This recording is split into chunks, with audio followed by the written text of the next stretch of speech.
Welcome to Democracy Now!, democracynow.org, War, Peace, and the Presidency. I'm Amy Goodman.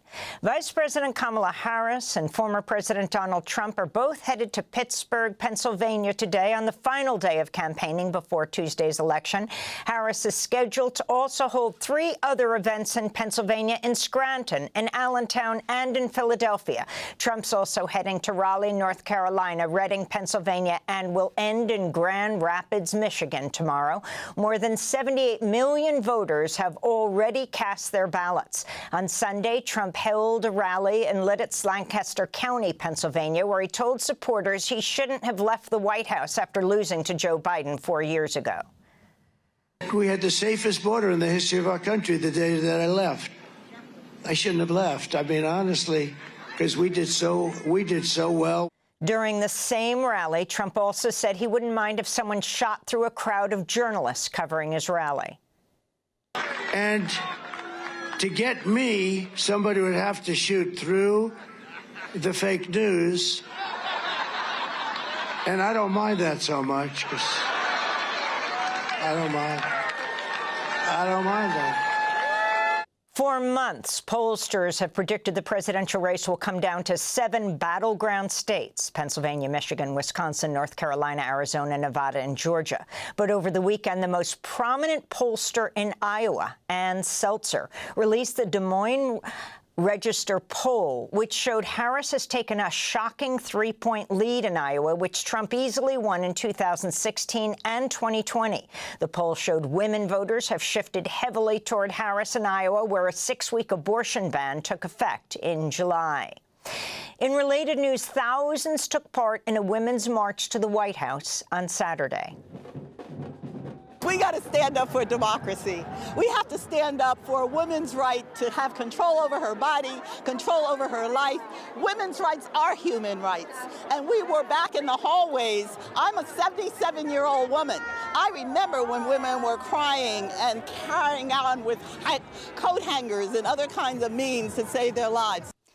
Top United Nations officials are warning again the entire Palestinian population in North Gaza is, quote, at imminent risk of dying from disease, famine, and violence.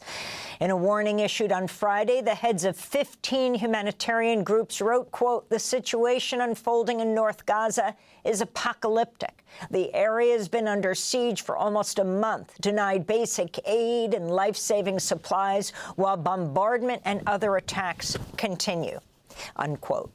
According to UNICEF, Israeli attacks killed more than 50 children over a 48-hour period this weekend in the Jabalia refugee camp. Earlier today, Israeli forces shelled the Kamal Adwan hospital. The hospital's director said multiple children were injured when the Israeli shells struck the pediatric ward and nursery. Israel's also accused of attacking a polio vaccination center in Gaza City, injuring at least 4 children.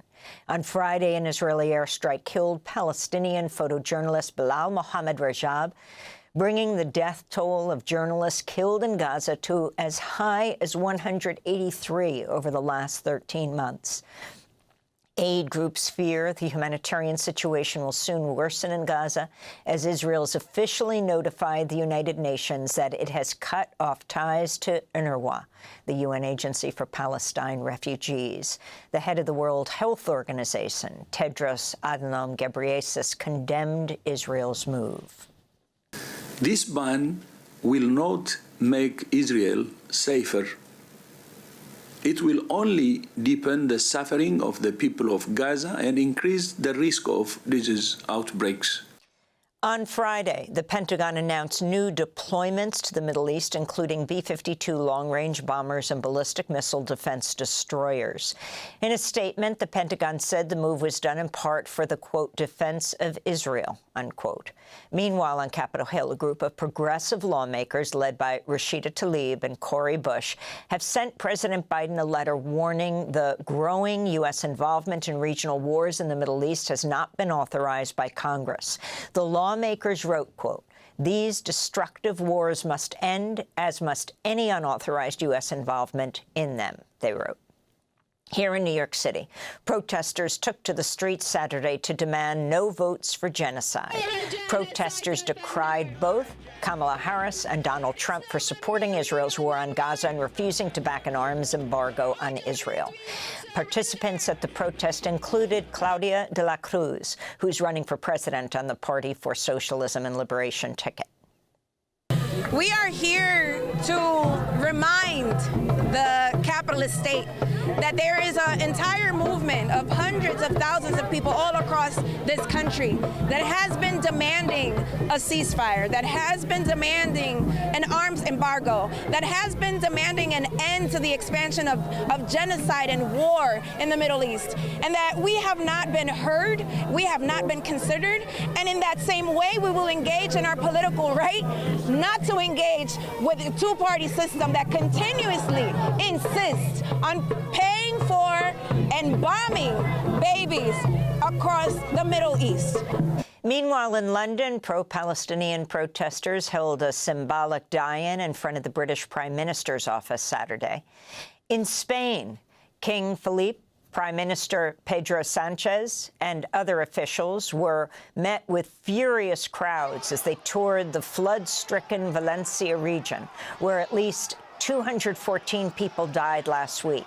Locals threw mud at the king and his entourage and shouted out, "Killer, shame, and you abandon us," amidst mounting public outrage over the delayed warnings before the disaster and the slow delivery of aid in the flood's wake.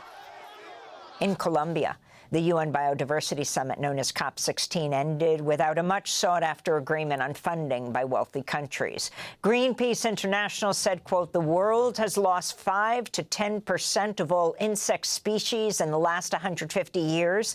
There will be no way out of this terrifying biodiversity crisis if global North countries continue to put money above life on our planet," they said. Negotiators from smaller countries said they had to abandon talks after they stretched past the official end of the summit because they could not afford to change their flight plans. But some good news emerged from the summit as well, including a measure establishing a permanent indigenous consulting body at the UN to weigh in on conservation issues. This is Camila Paz Romero, spokesperson for indigenous peoples at the summit. Esta es una ocasión sin precedentes. This is an unprecedented event in the history of multilateral agreements on the environment. The indigenous groups and the local communities of the world are connected through our knowledge systems on how to take care of life and biodiversity.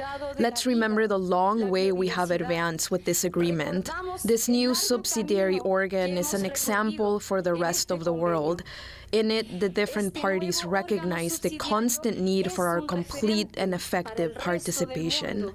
Environmentalists also welcome progress on the Global Oceans Treaty, which groups hope will be ratified by June 2025, as well as a new measure for drug companies to share profits from products based on genetic data derived from nature.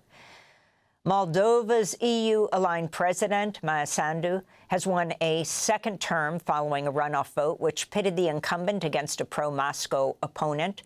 Sandu's national security advisor accused Russia of massive interference. This is President Sandu at her victory speech. Moldova has been under an unprecedented attack in the history of all Europe.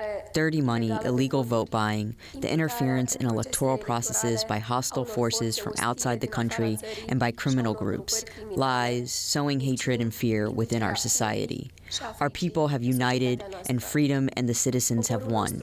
Peace and hope for a better life have prevailed. Meanwhile, in the Republic of Georgia, prosecutors are investigating allegations of election fraud against President Salome Zurabishvili, refused last week to recognize the parliamentary election victory of the ruling Georgian Dream Party. She accuses Georgian Dream of using Russian-style tactics and propaganda to rig the elections. The EU has suspended Georgia's EU membership process over its foreign influence law passed in June, which critics say is modeled after Russian laws.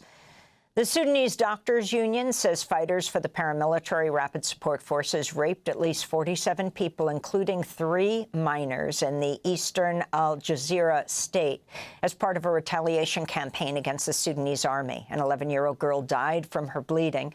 This comes amidst a spate of recent reports on widespread sexual assault as the devastating civil war in Sudan rages on. A UN report has accused militia fighters of using rape as part of a genocidal campaign in Darfur to eliminate non-Arab ethnic groups like the Masalit. One survivor said her attacker told her, quote, "We will make you give birth to Arab children." Aid groups are reporting an increase in suicides among rape survivors and women who fear being raped. And news from Puerto Rico. An estimated 50,000 people attended a rally Sunday organized by the center-left coalition known as Alianza, or Alliance, ahead of Tuesday's election. The third-party coalition has gained momentum, with Puerto Rican voters disaffected with the 2 main parties over corruption scandals, austerity policies, and the disastrous privatization of the electrical grid. Alianza's gubernatorial candidate, Juan Dalmau, addressed the crowd. Nosotros como pueblo en los últimos 55 años. As a people, during the last 55 years, we've suffered the consequences of the bipartisan red and blue, of a leadership which betrayed the faith that many Puerto Ricans had on them. Our moment to reclaim this country has arrived, to reclaim the government as ours. This is Puerto Rican music superstar Bad Bunny, who also performed at the event. En 2 días, truene. In 2 days, whether there's thunder, rain, or lightning, nothing will stop us from making history. I will never forget how the government abandoned us during the hurricane. This November 5th, this Tuesday, November 5th, we are going to be the storm, and there's nobody who can save them.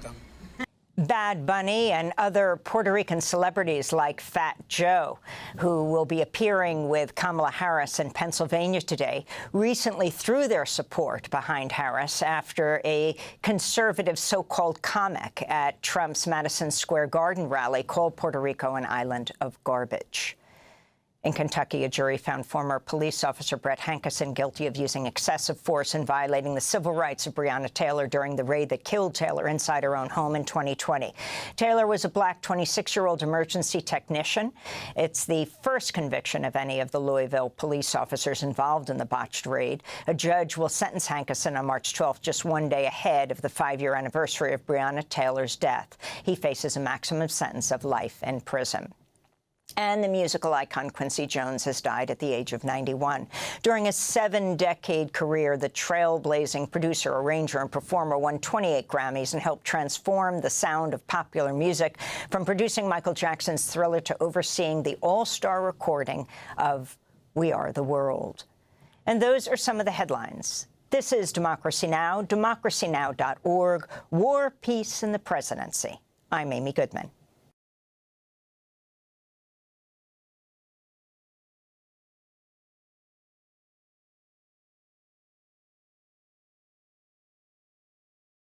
We use this video for educational purposes. Thank you for making this video possible. Fair use copyright disclaimer. Copyright disclaimer: this video is made in accordance with Section 107 Act 1976, which allows for fair use of copyrighted material for purposes such as criticism, commentary, news reporting, teaching, scholarship, and research. Fair use is a use permitted by copyright law that might otherwise be infringing. Nonprofit, educational, or personal use tips the balance in favor of fair use. 1. This video is intended to have a positive impact on the original works by providing educational value and enhancing the understanding of the scenes. 2. The primary purpose of this video is for teaching and learning English through the use of famous speeches, movies, series, animation, interview, etc., with added subtitles. 3. This video constitutes a transformative use of the original works, as it adds significant value through the creation of subtitles, making the content more accessible to the audience. 4. We have used only the portions of video clips necessary to convey the intended educational message. Teacher Bruno Saldanha does not claim ownership of the rights to the video clips used. These clips have been repurposed under fair use principles. with the goal of educating and inspiring viewers. However, if any content owners would like their images removed, please contact us by email at contactbrunosaldana718@gmail.com.